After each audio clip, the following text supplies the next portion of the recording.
Hello, everyone. My name is Steven Ettinger, and I'm here to talk to you about the moon.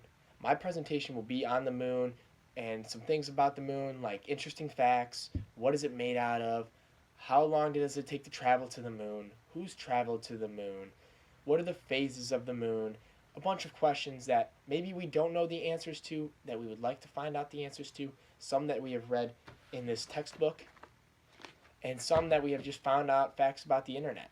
Um, so the moon is actually very interesting to me personally. At a very young age, I've always looked at the moon, wondered what's on the moon, like how can you travel to the moon. I've always been fascinated by NASA itself, but now that I've actually learned a lot about the moon, I want to explain some of the facts about it that I know personally and some that the book has taught us as a class. Um, some questions when I was younger, I was always like, what is the moon made out of? Is it really made out of cheese? No, I know it's not made out of cheese, but when I was younger, it was always a fun fascination. But traveling to the moon would be something that every kid wanted to do. Like, I always wanted to go to the moon when I was a little kid. And now that you can see people going to the moon and looking at it and watching the first moon landing video, that was always something interesting to me. When I first watched that in high school, I was fascinated by it.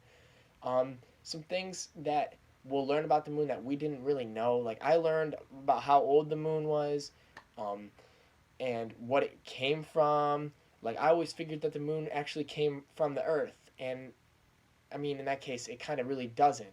But you learn things about the moon that are actually really interesting that not a lot of people really know about, and it's surfaced us for so many millions and billions of years that we always looked at it as ancient people, like as a god or something we worship, and in some like practices it actually is.